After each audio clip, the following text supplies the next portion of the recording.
Hi, welcome to our eDiscovery webinar, Who's on First, Organizing and Managing Deponents, Custodians, Cast of Characters, and Other Case Participants. My name is Christian, and I'm an eDiscovery Solutions Consultant with Lexbe, and I'll be introducing our speaker today, which is Jean Albert.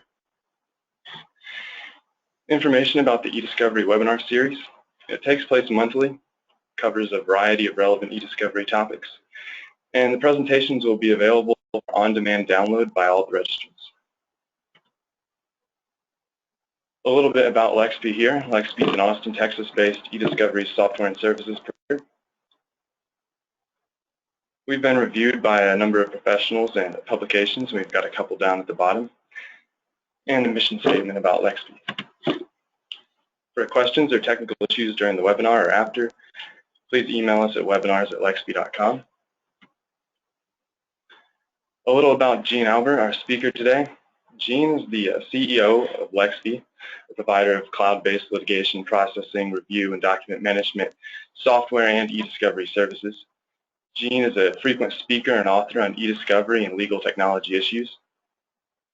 Jean is a member of the Planning Committee of the Electronic Discovery Institute, State Bar of Texas, and he is an eDiscovery consultant and expert in eDiscovery. Jean attended the University of Texas, where he got his MBA. He has a JD from Southern Methodist University and his bachelor's degree from the University of Texas as well. And with that, I'll turn it over to Jean for the webinar.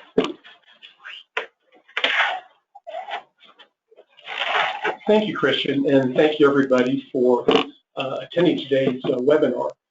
This is on key case participants, and I think this is a real important but often understated issue that's become more important with modern and more complex litigation. And it ties heavily into timelining and building up your case facts, marshaling your evidence, and also it ties in with data collection of increasingly large electronic stored information, ESI collections.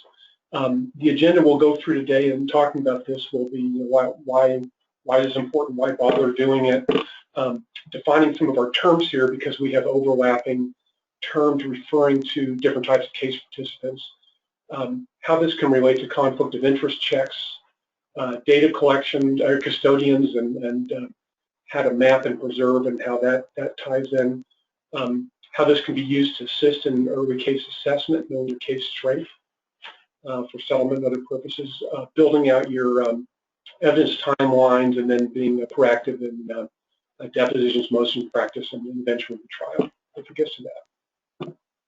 This will be about 30 minutes, and if you have questions, feel free to email them at webinars@lexbe.com and answer them if we can, or we'll get back to you later. First, when we talk about some of the terms, who is case participants? What are we talking about? Well, first off, the parties, of course, and then from there, and an organization's officers, key employees, other people involved factually in the case would be case participants. And then this would end up being, anybody that one might take a deposition of. The custodians of electronic stored information, big overlap. A custodian is the eDiscovery term, and that refers to somebody that has control of the data or the data stores where email or other electronic files are located. Could be physical hard copies of documents as well.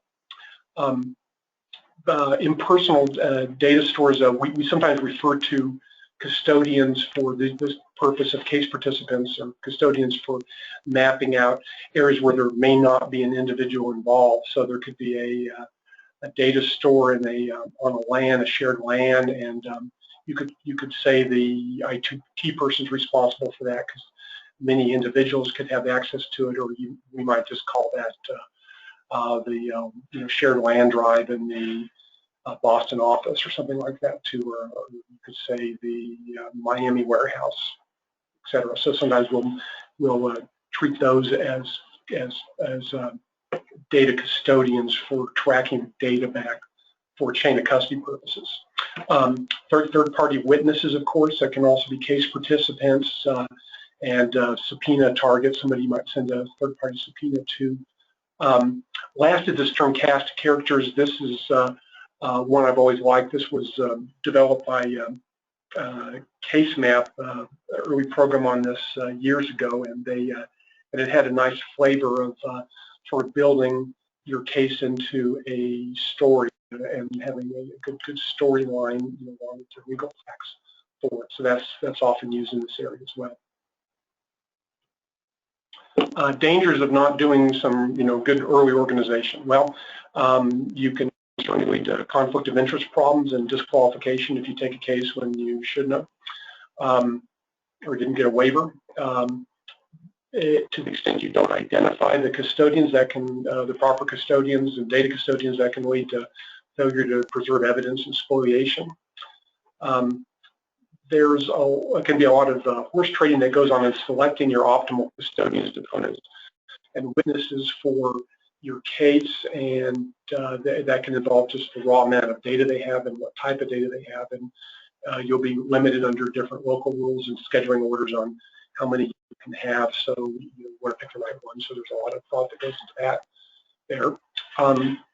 Not understanding valuing your case early, to the extent that as cases have gotten more complex and there's a lot more data out there, the attorneys were often less and less involved in what's really going on with the case before the depositions. And if you don't have a good way of building this up and marshaling it early on with identifying your case participants and timelining, that can lead to just really not knowing what's going on in your case, and that can lead to errors in depots and et cetera, just not really knowing not figuring out your case till too late into the case. And it's a bigger problem today than ever. And then that leads into also not handling dispositive motions, not having all the evidence marshaled out to where you can deal with those effectively and quickly.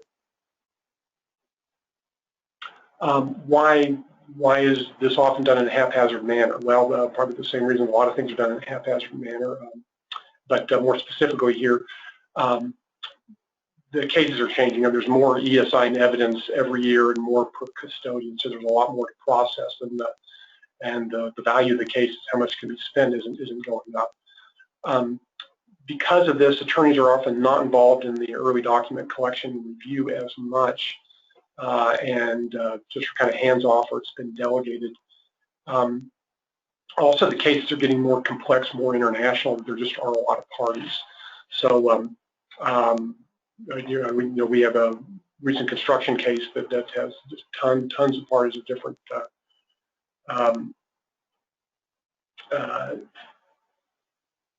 builders and subcontractors, et cetera, but then also a lot of international parties as well, because it had a lot of international contractors. So we're just seeing more and more of that. The case organization and timelines are often delegated, so they're left to junior associates and paralegals. And while this is important and needed, it can lead to the senior attorneys being ignorant of the case facts, at least early on. And then lastly, I think this important task is often done with inadequate tools. It's done back in Word or WordPerfect, and there just won't be all the ability to search and dynamically update and document link, and then it ends up where timelines and case participant listings are just out of date, and can lead to lack of use and confidence. I'm going to talk about conflict of interest checking first and take this in timeline order. Of course, failing to do conflict of interest checking adequately can lead to a lot of big problems: disqualification on the case you're working on, ethical sanctions, inability to collect fees, professional embarrassment, and then potentially insurance claims for damages. This is handled in many different ways, and there's different systems. I still see a lot of just, conflict of memos being sent around to people in the firm, and that with no centralized database, then that can be time-consuming and error-prone at best and lead to problems. So it's better to have some sort of system where this goes into a database where all of them are going to be identified, and then you can easily update and search it. And then give you an example of how this is and what a case participant record looks like. And they can be pretty simple. So a case participant can be a person in the organization, and then you just get the key data about them. And then from here, you can search that, and then you will identify that with your facts and issues, and also with your documents to be able to roll these up for depositions, etc. And then for a conflict of interest check, once that's been done, you would do that for all your cases, build those out, and then once you've done that, when you bring in a new case, and it can be, of course, for adverse parties as well as your own clients, and then you can go in and do keyword searching and then identify everybody by different organizational names and associations, etc. So once there's work getting this set up on the front end, but then once you've done that, it sure saves a lot of time, and it's fast, easy, and accurate. Next thing to talk about case participants is identifying as far as data collection, ESI collection. So the duty to hold and not delete or destroy evidence arises once litigation is reasonably anticipated. Holds should be issued across to data custodians. Then counsel should identify potentially relevant ESI, electronic stored information, and preserve it. The counsel should be interviewing the key data custodians and then taking affirmative steps to assure compliance beyond just issuing the hold. And there's a risk of adverse inferences in the case for any data that's lost, and spoliation sanctions. This is a lot of case law on this, and there's some famous Zubaleki cases where a lot of this was originally, not originally, leading case on that. Of course, it's not possible to do this well if you don't have all the case participants identified in the first case where the data is. So that builds off of a good case participant process and database. And then once you've identified your data custodians, then some sort of ESI content mapping should be done. So this would be identifying what ESI they have, which could be their various workstations and laptops, their phones, their email accounts, or other more esoteric areas data is, and then determine how much that is, and if it's current, and it's going to be collected, etc. Again, all building off of your data custodian case participants. Then from there, you would want to see all the relationships between your case participants, and some cases that could be pretty simple. There's just a few people or companies involved. Some of them it's just mind-numbingly complex with all the different people involved. So you need to get those all on a list somewhere and get all the key information down there and understand the relationships between them. We're using, of course, our ubiquitous Enron data set that a lot of us in the industry use to illustrate this, and they had a number of different partnerships and associations and people.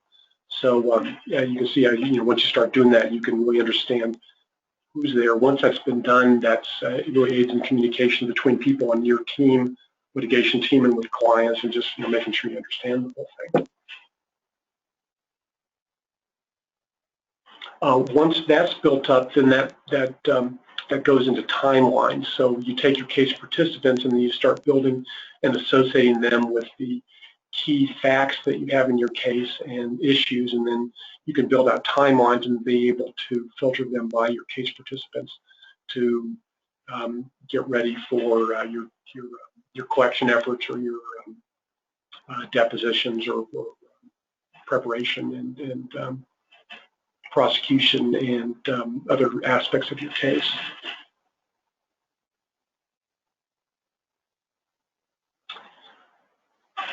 A key thing on the timelines that we believe is that you should have your documents associated in with those.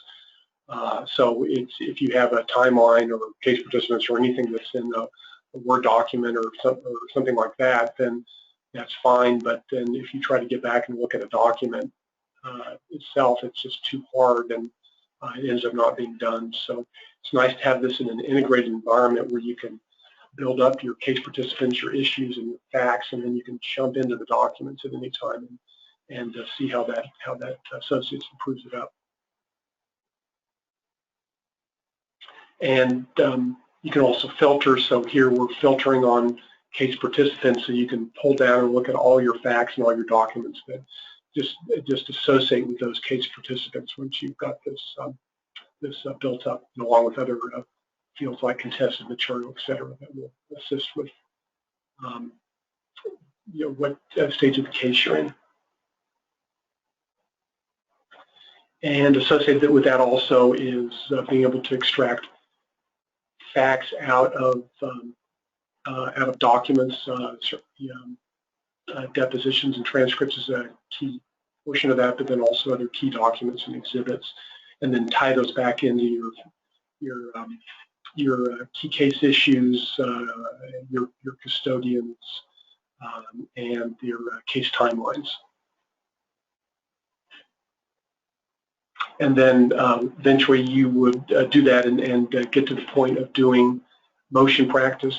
One issue that comes up with motion practice is that it can happen very quickly after the depositions, and there just really is not a lot of time to go and find the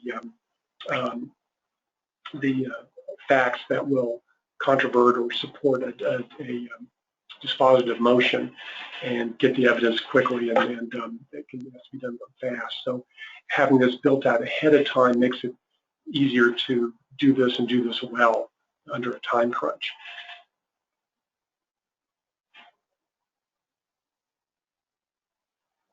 Related to that also is signing the documents for Depo prep too. So here you can see that you can take your various documents, assign them into your deponents as case participants, and then be able to filter on those, download them, get them ready for Depo prep, and then tie those back into the facts as well.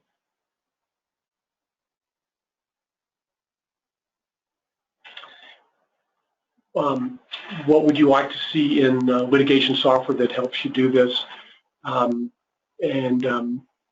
It should be easy to use. I think it should be some sort of integrated software, intuitive, shared and accessible. Boy, that's an important point, because if you end up having this all handled by one person, that which is often done in particularly smaller cases, that is good as far as it goes, but then it ends up not being used by a larger case team, and it always ends up going through one person who's controlling the data and information, and that can make it harder to use, and certainly if they ever go on vacation or they quit or anything like that, you have a problem of going back and maintaining that. So it's nicer to have a shared knowledge base of all this that multiple people can access and use. In today's world, everybody's traveling, and you want to be able to get to it anytime. So having it online to where you don't have to be in the office, and you can get it from home or on the road, and that's encrypted and secure, et cetera. It's pretty much a requirement. As mentioned before, you want to have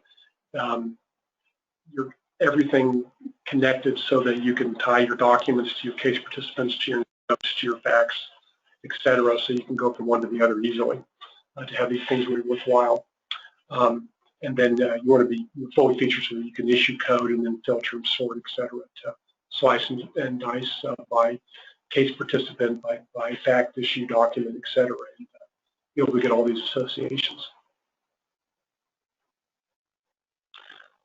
So in summary, what the benefits of managing and organizing your key case participants are many. One of them is avoiding conflict problems, mentioned, allowing you to properly preserve evidence and avoid spoliation by identifying your key case participants, and then making sure that you put proper holds and collected the ESI they have. Using these to select the optimal custodians, deponents, and witnesses for putting on your case. being able to understand and value your case accurately for settlement purposes and others, being able to handle your depos well, and then handling dispositive motions in trial well in addition. So with that, I will hand things back to Christian. As if anybody has any follow-up questions or comments about this, please give us a call or email us. We'll be happy to address them. And thank you again for attending. Over to you, Christian. Thanks, Gene. That was great. That was really informative. Like Gene said, he's got his contact information here, and we've got 2 email addresses that you can reach us at Lexbe as well. And so with that, thank you for attending the webinar. I hope that you found it enjoyable and informative. Have a great day.